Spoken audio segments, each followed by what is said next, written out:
Só durou cerca de 10 minutos, vou repetir, 10 minutos, o encontro dos ministros Edson Fachin e Alexandre de Moraes, do Supremo Tribunal Federal, com o presidente da República, Jair Bolsonaro, no Palácio do Planalto.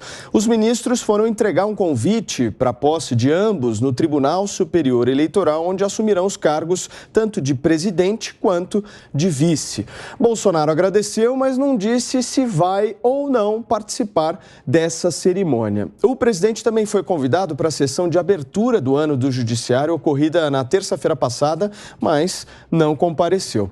Na semana anterior, Moraes determinou que o presidente prestasse depoimento à Polícia Federal, mas Bolsonaro também não compareceu.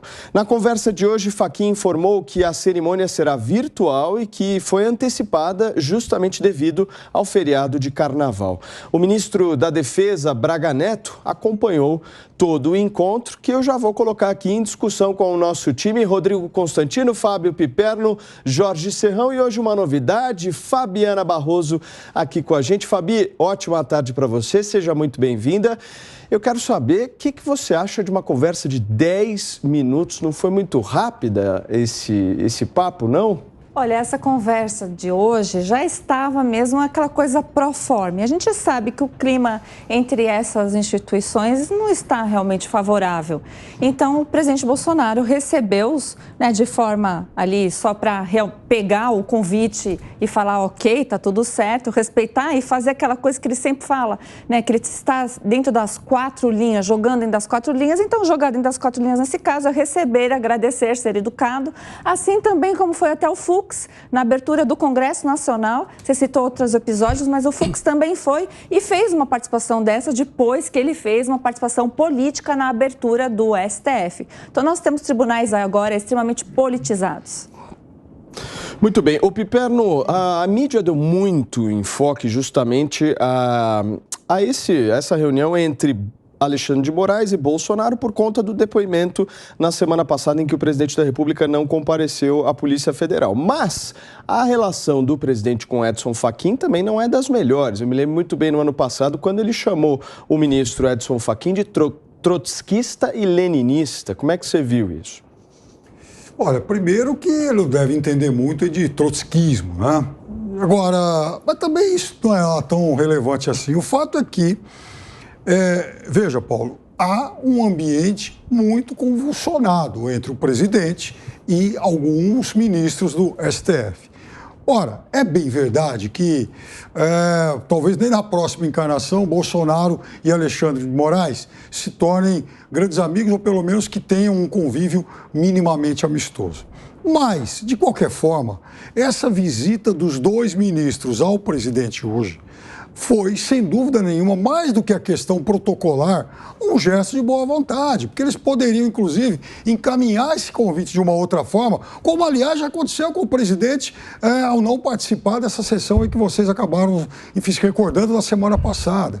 Então, os dois não, em vez de fazer alguma coisa à distância, mandar uma carta, mandar lá uma mensagem de boas-vindas, ou sei lá o quê, eles fizeram esse gesto de ir até lá para se encontrar com o presidente da República, gerando, assim, uma oportunidade de, quem sabe, dar um pouco de distensão a esse ambiente. E eu acho que, novamente, essa oportunidade foi perdida. Não sei por iniciativa de quem, não sei quem é que provocou, quem é que fez com que esse encontro fosse tão sério, né? Mas a verdade é que foi mais uma oportunidade perdida em um ano tão importante como esse. Ô Constantino, eu quero saber, de bate-pronto aqui, você concorda com o Piperno em relação a essa frase, essa boa vontade do Supremo Tribunal Federal? Ela existe?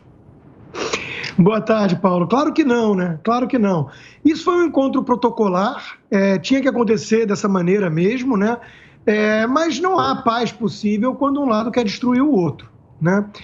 Veja, número 1, nós temos que lembrar aqui que o TSE é uma jabuticaba brasileira.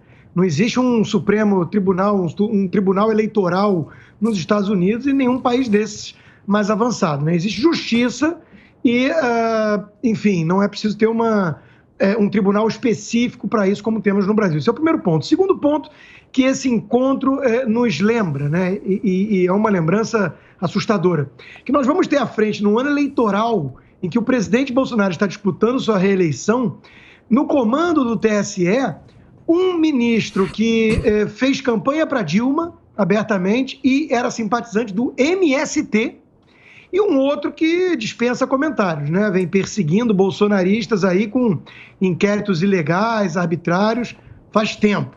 Então, isso é uma coisa preocupante. Nós temos que parar para pensar isso do ponto de vista institucional. Então, algumas pessoas estão apontando assim, poxa, mas só 10 minutos, isso não foi muito rápido. Eu, se sou o presidente Bolsonaro, não preciso de mais do que 10 segundos. Chega lá, falar de forma bem protocolar, ok, parabéns, né, pela posse, e, por favor, joguem dentro das 4 linhas da Constituição. É só esse o recado. Acabou. Para que mais do que isso? Então seria mais rápido, né, Constantino? De 10 minutos para 10 segundos. Serrão, aí para você quanto tempo, hein? Saudações, meus amigos e amados haters. Saudações para aquela que sabe tocar o poder no mundo, a Rainha Elizabeth. 70 anos de reinado. Olha, numa situação como essa que você me pede para analisar, a Rainha Elizabeth certamente recomendaria que você pegasse aquele que é seu inimigo e chamasse ele para uma conversa. É o momento que você teria psicologicamente para tritulá-lo. A Rainha Elizabeth faria essa trituração do seu adversário com aquela classe inglesa. Se eu fosse Jair Bolsonaro, eu chamaria para uma conversa, convidaria para um churrasquinho de gato nas boas esquinas de Brasília, o ministro Alexandre de Moraes. Vamos lá conversar, vamos levar a sério a discussão sobre institucionalidade. Porque não dá para ficar nessa guerra permanente de ódio entre um poder que é soberano, que é o presidente da República, e aquele outro poder que também se acha soberano e acima de todos, que é o Supremo Tribunal Federal, que, na verdade, é guardião da Constituição, não é cúpula do Poder Judiciário. Isso é um grande equívoco que nós temos aqui. Como também Constantino lembrou muito bem, temos aqui também no Brasil a jabuticaba chamada Justiça Eleitoral. Não tinha que ser judiciária. A gestão da eleição é administrativa, tem a ver com cidadão. Então tinha que ser um órgão público para cuidar disso, que nada teria a ver com o judiciário. Mas aqui no Brasil inventaram a jabuticaba, eles precisam dar gratificações, DAS, né? Boquinhas para o pessoal do judiciário ocupar cargos, sobretudo o pessoal estadual, que aí tem o TRE, né? Então eles fazem a festa da ocupação do poder para ganhar um dinheirinho a mais. Maravilhoso, lindo, só que absolutamente desnecessário. Agora, do ponto de vista da reunião, eu faria que nem a Rainha Elizabeth, investiria um tempo sério para uma conversa pesada com os membros do Supremo Tribunal Federal. Aliás, se eu fosse Bolsonaro, eu não convocaria só o Alexandre, não. Todos. A conversa tem que ser com todos, e aí, falando sério, num lugar reservado, mas para fazer a discussão da relação. O Brasil não suporta o que nós corremos o risco de acontecer esse ano, que é termos uma eleição em que o judiciário que controla a eleição vai se defrontar diretamente com um dos candidatos. Essa briga, além dela causar um desequilíbrio, ela não é boa para o Brasil. Ô Piperno, dá para confiar no ministro Alexandre de Moraes como alguém isento para comandar essas eleições? Bom, dá. O fato é que se ele seguir a lei, até porque, e se tomar as decisões corretas, eu acho que ele tem condição, ele tem cabedal para isso. De qualquer forma, eu acho que, insisto nisso, perdeu sim hoje uma oportunidade, porque esse encontro protocolar, ele poderia ser evitado caso os ministros assim o desejassem. Porque, veja, na semana passada, houve um convite na direção oposta, né? Para que o presidente fosse ao STF, e o presidente mandou lá uma mensagem, e naquele momento argumentou-se que a mensagem chegou daquele jeito porque o presidente tinha um compromisso aqui em São Paulo, e aliás um compromisso importante, estava aqui sobrevoando áreas que foram atingidas pelas enchentes. Então, o presidente encontrou lá uma justificativa para não comparecer. Eu estou dizendo isso porque a questão protocolar ela pode ser resolvida de uma outra forma. Ou seja, não há nada expresso na Constituição que obrigue os ministros do TSE visitarem o presidente e entregarem esse convite em mãos para ele. Não se trata disso. Mas por isso que eu acho que, já que houve o encontro, e até com base nisso que o Serrão falou, sentar todo mundo e tal, quem sabe esse mini encontro de hoje não pudesse ser o início, o embrião de uma coisa ampliada, reunindo mais gente e discutindo coisas relevantes para o país no ano eleitoral. Agora, Fabi, o que a imprensa, inclusive, está repercutindo desse encontro é que, de um lado, o presidente da República diz que o diálogo entre os poderes precisa ser mais habitual e o Alexandre de Moraes, segundo fontes, ficou calado em toda a reunião. Então, eu queria até pegar esse gancho no que disse o Serrão. O Serrão fez aí uma comparação com a Rainha Elizabeth. Vamos lembrar que Rainha Elizabeth aprendeu com Churchill, aprendeu a fazer esse tipo de reunião, primeiro-ministro, etc.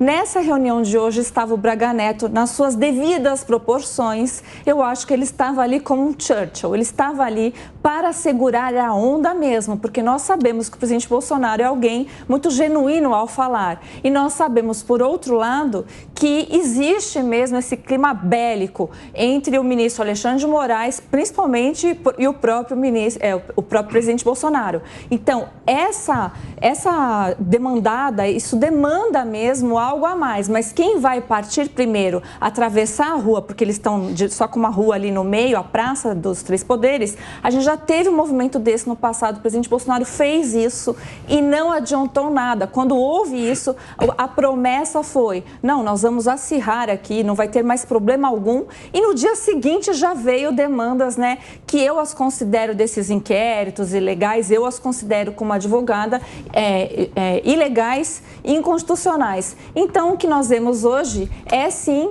as instituições todas trabalhando junto. E aí, com a figura importantíssima do Braga Neto nessa reunião, que eu acho que ele deve ter dito no ouvidinho lá do Alexandre de Moraes na hora de falar tchau, eu quero os logs das urnas eletrônicas. Muito bem. O Constantino, eu vou puxar justamente desse ponto que a Fabi traz, da participação do Braga Neto, né? Porque nenhum outro ministro participou dessa reunião, é uma escolha pessoal do presidente da República e nas últimas semanas ganhou força uma história de que ele poderia ser o nome indicado para vice na chapa do presidente da República. Como é que você vê isso? Aliás, tem um monte de boato aí de jornalistas também do papel do general Heleno, né, que estaria ali articulando algum tipo de traição e tudo, e ele já respondeu do jeito que ele é peculiar, humilhando esses fofoqueiros, né? Agora, eu não sei, Paulo, se o Braga Neto vai ser ou não vice, se o Mourão vai deixar de ser ou não. O que eu sei é o seguinte, nós temos aqui que olhar para onde a gente escorregou e não para onde a gente caiu. Eu acho muito curioso que nós todos aqui, os 4 comentaristas do programa e você, apresentador, nós colocamos como premissa de que deveria haver uma espécie de diálogo para pacificar, tentar apaziguar os ânimos, tudo. Mas nós estamos tratando dessa forma, ao partir dessa premissa, o STF como uma instituição política. Então eu quero olhar onde a gente escorregou e não onde a gente caiu. Onde a gente caiu a gente sabe. O clima está conflagrado, a coisa está tensa. Agora, onde é que a gente escorregou? A gente escorregou na politização de uma instituição de Estado republicana, guardiã da Constituição, e que se tornou cada vez mais um partido de oposição a esse governo. Se a gente não lembrar dessas coisas, se a gente não olhar para a origem do problema, a gente vai ficar discutindo ali sempre o sintoma, né? Coisas paliativas. Não, o Braga Neto está ali para acalmar o Bolsonaro pode falar uma coisa ou outra mais atravessada, mas calma, para tudo. Vamos dar um passo atrás para entender, né? Esse clima todo e a preocupação do que o presidente pode dizer e como é que pode ser recebido, tudo, é porque o STF hoje é um partido de oposição. É esse o ponto. Eu não consigo imaginar ter que comentar numa televisão americana um justice da Suprema Corte recebendo o Joe Biden e, de repente, o clima ficar mais tranquilo e ter um diálogo mais ameno. Eu não consigo conceber isso ser comentado dessa forma nos Estados Unidos sem chocar todo mundo, porque o justice aqui não teria esse papel jamais, né? Então, é muito importante a gente levar para o nosso telespectador e nosso ouvinte que essa bizarrice toda tem um ponto de origem. E o ponto de origem é que esses ministros liliputianos, do ponto de vista moral, que ocupam essa corte que deveria ser a guardiã da nossa Constituição, são os primeiros a rasgá-la para fazer oposição política ao atual governo. Isso é muito grave. Piperno, eu quero uma fala, um comentário seu sobre o que o Constantino acaba de dizer. Primeiro que o STF não é um partido político de oposição ao governo. Agora, é um tribunal, sim, que não ignora o fato de fazer política como todos que o Brasil teve até hoje. Segunda coisa, veja, a gente tem realmente bizarrices no STF. Você sabe, Paulo, que na última sexta-feira, o ministro André Mendonça pediu vista de um processo extremamente curioso. É um processo em que, aliás, já houve o voto da relatora Carmen Lúcia a respeito da espionagem, que o governo fazia em relação a perfis de jornalistas, opositores e tal, e que o governo fazia sob guarda-chuva do então ministro André Mendonça, do ministro da Justiça. Então, enfim, o governo ficava lá. Era uma espécie de 1984 desse governo, enfim, bisbilhotando todo mundo. Aí, resultado, isso foi para o Supremo. Você pode discutir ou não o fato do Supremo estar, deliberando sobre isso, mas está lá. E aí o ministro, que é quem comandava esse tipo de estratégia, vai ter direito a voto. E, por sinal, ele pediu vistas do processo. Mas era o SECOM. Isso é uma bizarrice. Era a SECOM. Quem está no processo é a SECOM, é a secretaria. Não tem nada Fabiana, a ver com o ministro da Justiça. Você está confundindo tudo. Não, o Ministério da Justiça também mandou pedir. O objeto do processo é a SECOM, não é o Ministério da Justiça. Está equivocado na sua fala. Não. E mesmo sendo o SECOM, é preciso saber aqui a informação. Desde 2015 que existe esse tipo de procedimento, porque as políticas públicas são formuladas através dessas informações obtidas pela Secretaria de Governo. 1984, não tem nada a ver com o Ministério da Justiça. Esse comentário, Piperno, está equivocado. O ministro André Mendonça, ele chegou, inclusive, a pedir relatórios sobre os antifas. Até isso. Mas é um antifa. Realmente tem uma característica aí que é perigosa para a população brasileira. Isso. Agora a gente se mudou completamente. Não mudei. Mesmo. Tô uma coisa que são jornalistas, outra coisa são os antifas. Os antifas foram sufocados pela inteligência da polícia. Serrão, sua vez. Vou chamar o VAR porque tudo isso é muito bizarro, absolutamente bizarro. A questão institucional, a gente tem que lembrar de várias questões. Esses diversos convites que foram feitos aí ao presidente para estar no Supremo são convites para um evento virtual. Então, Bolsonaro pode ir ou não, botar a cara dele ou não no telefone celular e participar ou não, sem nenhuma importância. A ida não tem nenhuma importância. É mera protocolagem. Esse fato dessa decisão do André Mendonça é outra decisão muito bem clara. Aquele inquérito é completamente descabido.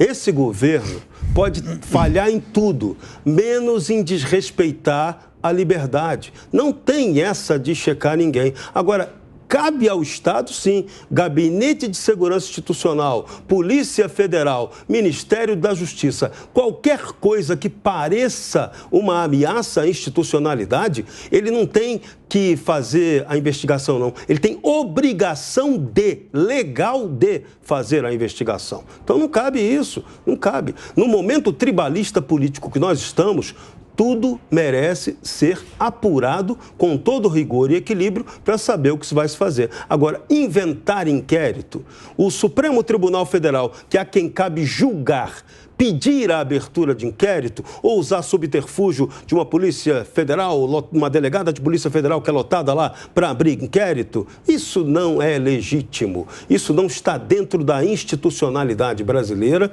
Os ministros do Supremo Tribunal Federal vão me ouvir eu encher o saco aqui todo dia sobre isso. Os senhores precisam recuperar o respeito que a população tem que ter sobre um Supremo Tribunal Federal. Mas Supremo Tribunal Federal não é para julgar qualquer coisa, não é quarta instância do judiciário. Isso não existe no Brasil. Supremo Tribunal Federal é para cuidar da Constituição, mas aí tem o problema central. Essa Constituição é uma porcaria. Então precisamos iniciar um debate sério para pegar o que ela tem de bom e o que ela tem de ruim e elevar o que é bom e eliminar o que é ruim. Com ela não dá. Sarney já dizia, com essa Constituição o Brasil é ingovernável. E o profeta José Sarney acertou. Fala, Piperno. O profeta Sarney, Serrão, inclusive, foi quem institucionalizou praticamente o edando que se recebe lá com o deputado Ricardo Fiuza, enfim, Roberto Cardoso Alves. Quer dizer, o profeta Sarney, ele comprava o Congresso com concessões de rádio e televisão. E você lembra bem que foram quase 1.000.